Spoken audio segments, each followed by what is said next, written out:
तो देखो यार, आप सभी को पता है कि जुजुत्सु काइसेन का सीजन 2 रिलीज हो चुका है। उसका पहला एपिसोड हम सभी देख चुके हैं एंड वो काफी ज्यादा बेहतरीन था। एंड अगर आप सभी ने उसे अभी तक नहीं देखा है तो देख लेना, क्योंकि इस वीडियो में स्पॉइलर होने वाले हैं। तो बाकी आपकी मर्जी है कि इसे आपको देखना है या नहीं। पहले तो उस एपिसोड को पूरे अच्छे से हम एक्सप्लेन करेंगे एंड अगर आपने देख लिया है तब आप इसे आसानी से कंटिन्यू कर सकते हैं। लेकिन अगर आपने नहीं देखा है तो आप अपनी जिम्मेदारी पर देखना, क्योंकि मैंने पहले बता दिया इसमें स्पॉइलर होंगे। तो करते हैं वीडियो को स्टार्ट एक छोटे से इंट्रो के साथ।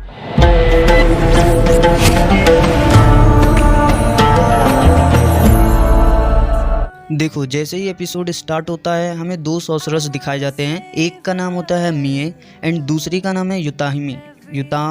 हाँ सही है, शायद मैंने सही प्रोनाउंसिएट किया होगा। बाकी जो मिए है वो फर्स्ट ग्रेड सॉर्सरर है एंड जो सेकंड ग्रेड सॉर्सरर है वो है युताहिमी। एंड ये दोनों इन्वेस्टिगेट करने जा रही हैं एक कर्ज को। एंड जब ये उस जगह पे पहुंचती हैं, उस घर के अंदर जब ये घुसती हैं, तो थोड़ी देर बाद इन्वेस्टिगेट करने के बाद ये लोग समझ जाते हैं कि ये पूरी बिल्डिंग घूम चुके हैं, लेकिन फिर भी ये घूम फिर कर एक ही जगह पर पहुंच चुके हैं। तो इन्हें पता चल जाता है ये एक बैरियर में फंस चुके हैं, कर्ज बैरियर में। एंड देखो, ये वही बैरियर है जैसा हमने स्टार्टिंग में देखा था सीजन 1 में, जिसमें नोबारा, फुसिगिरो एंड यूजी ये तीनों फंसे थे। उसी बैरियर की तरह इसमें भी एक बैरियर था जो कि एंडलेस था। वो कितनी बार भी भागे वो खत्म ही नहीं होता था। एंड इस बार तो देखो, ये दोनों काफी हाई लेवल ग्रेड सॉर्सरर हैं, तो इन्होंने उस सिचुएशन का थोड़ी जल्दी तो नहीं लेकिन पता लगा लिया। एंड ये था कि जब वो कितनी बार भी चल ले तो क्या हो रहा था, वो घर मूव कर रहा था, मतलब कह सकते हैं उसका फ्लोर मूव कर जाता था। वो थोड़ी आगे जाते तो पीछे वाला फ्लोर उनके आगे वापस आ जाता था। तो उन्होंने फैसला लिया कि दोनों अपोजिट डायरेक्शन में भागेंगे तो फ्लोर किस तरफ जाएगा इसमें बहुत कंफ्यूजन हो जाएगी। मतलब अगर फ्लोर एक तरफ जा रहा है तो दूसरा जो टीममेट है वो बैरियर से बाहर चला जाएगा, लेकिन वो दोनों ही बहुत तेजी से भागते हैं एंड वो दोनों ही बैरियर से बाहर आ जाते हैं। एंड तभी जो युतामी थी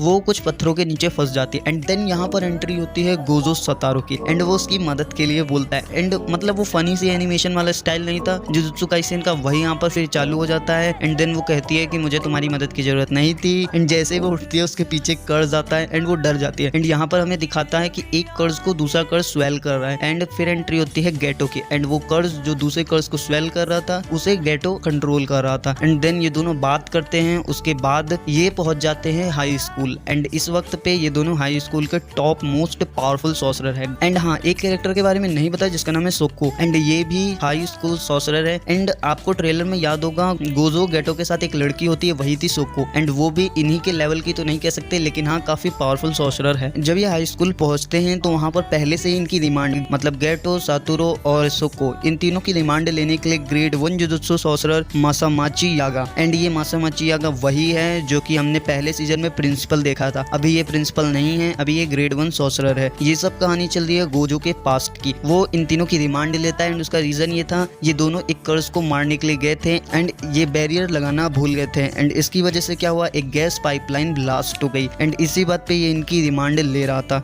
एंड इसने बताया कि ये जरूरी होता है कि तुम्हें बैरियर लगाना है। थोड़ी देर बाद गेटो एंड गोजो आपस में खेल रहे होते हैं, तब गोजो बोलता है कि ये जरूरी क्यों है बैरियर लगाना, मतलब नॉन सॉर्सरर्स वैसे भी कर्ज को नहीं देख सकते हैं तो जरूरी नहीं है कि बैरियर लगाया जाए। यहाँ पर गेटो बोलता है कि ये बहुत ज्यादा जरूरी है क्योंकि वो इन्हें नहीं देख सकते हैं, जो नॉन सॉर्सरर्स हैं, तो उन्हें इन सबसे दूर ही रखना चाहिए। एंड गोजो यहाँ पर कहता है वो वीक हैं, तो गेटो कहता है कि वो वीक हैं एंड सॉर्सरर्स का काम यही है पावरफुल को वो सप्रेस करे, मतलब उन्हें दबाएं, एंड जो कमजोर हैं उनको सपोर्ट करे। यार मुझे समझ नहीं आ रहा ये वही गेटो है जो कि मूवी में विलन था एंड अभी ये इतनी अच्छी बातें क्यों कर रहा है। तब यहाँ पर इन दोनों के लिए एक मिशन आता है एंड वो मिशन होता है स्टार प्लाज्मा वेसल को प्रोटेक्ट करना। देखो, इनका जो इस वक्त का ग्रेड 1 सॉर्सरर मतलब कि यागा, मासामिची यागा, इन्हें बताता है कि वो स्टार वेसल प्लाज्मा इतना इंपॉर्टेंट क्यों है, क्योंकि उसको अब इनहेरिट करेंगे master tangent. And master tangent वो हैं जिनकी वजह से जो बैरियर टेक्निक्स हैं जुजुत्सु सॉर्सरर की वो पावरफुल हो पाती हैं। वो सब उन्हीं की स्ट्रेंथ पर डिपेंड करती हैं। एंड कहते हैं वो हर 5 साल में दोबारा से अपने एक नया शरीर लेते हैं क्योंकि वो इमोर्टल हैं। लेकिन इमोर्टल होने के बाद भी उनकी एज बढ़ना नहीं रुकती है। तो एक वक्त पर जब वो बहुत ज्यादा बुढ़े हो जाएंगे तो हो सकता है उनकी जो अपनी कर्ज टेक्निक है वो उन पर हावी हो जाए एंड वो ह्यूमैनिटी के लिए ही दुश्मन बन जाए। तो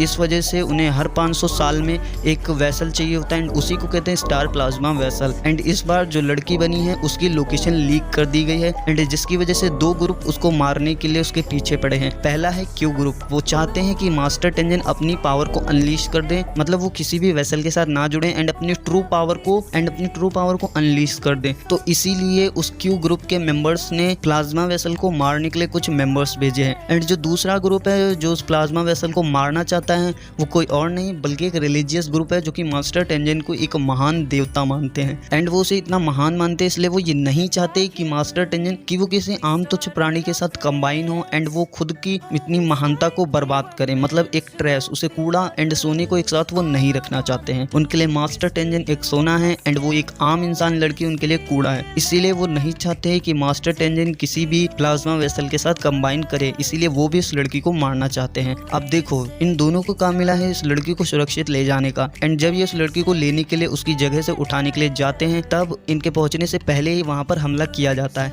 लेकिन गेटो उस लड़की को बचा लेता है। वो बिल्डिंग से नीचे गिर रही होती है एंड यहाँ पे गेटो अपनी कर्ज स्प्रिट्स का इस्तेमाल करता है। और तो और यहाँ पर एक और क्यू ग्रुप का मेंबर होता है जो कि गोजू से लड़ने के लिए आता है एंड वो गोजू से कहता है कि मैंने सुना है तुम बहुत ज्यादा पावरफुल हो, चलो चेक करते हैं कि तुम कितने पावरफुल हो। एंड गोजू हमेशा की तरह बहुत तगड़ा डायलॉग मारता है एंड वो कहता है कि देखो पहले रूल्स बना लेते हैं। एंड वो कहता है कौन से रूल्स? देखो मैं अपनी फुल पावर में नहीं जाने वाला हूँ, तो अगर तुम मेरे सामने गिड़गिड़ाओगे, भीख मांगोगे तो मैं तुम्हें जिंदा छोड़ दूंगा। एंड यहाँ बैटल चालू हो जाती है एंड गेटो एक दूसरे क्यू ग्रुप के मेंबर से लड़ रहा होता है। तभी थोड़ा पीछे बिल्डिंग की तरफ सीन चलता है एंड वहां पर दो आदमी बात कर रहे थे। पहला कहता है कि क्यू ग्रुप ने हमला कर दिया एंड वो वेसल को खत्म करना चाहते हैं। अब जो रिलीजियस ग्रुप है उनके पास केवल नॉन सॉर्सरर्स है, मतलब वो कोई भी कर्स टेक्निक का इस्तेमाल नहीं कर सकते हैं। तो अब उन्हें कोई ऐसा बंदा भेजना होगा जो बिना कर्स टेक्निक का इस्तेमाल किए गेटो एंड गोजो दोनों की ऐसी की तैसी करे। एंड यहाँ पर वो एक बंदे को बोलता है जेनिन एंड वो बोलता है मैंने अब शादी कर ली है तो अब तुम मुझे फुशिगिरो बुला सकते हो। तो मतलब आप सभी समझ सकते हैं ये कौन होने वाला है, फुशिगिरो। एंड याद है मिग्यूमी फुशिगिरो, उससे इसका कनेक्शन हो सकता है। तो देखो आमतौर पर तो सभी को पता होगा ये फुशिगिरो कौन है, अगर नहीं पता है तो स्पॉइलर नहीं दूंगा, लेकिन फिर भी ये काफी बैडेस्ट कैरेक्टर होने वाला है इस सीरीज का। एंड यहाँ तक कि गेटो एंड गोजो दोनों को तगड़े से ठोकने वाला, इतना बता देता हूँ बस। तो देखो बाकी के एपिसोड्स तो अब देखने ही वाले हैं। एंड हाँ बहुत बेहतरीन एपिसोड था, अगर आपने अभी तक नहीं देखा तो एक बार चेकआउट जरूर करो, मजा आ जाएगा। एंड हाँ अगर वीडियो पसंद आई हो तो चैनल को सब्सक्राइब एंड वीडियो को लाइक जरूर कर देना।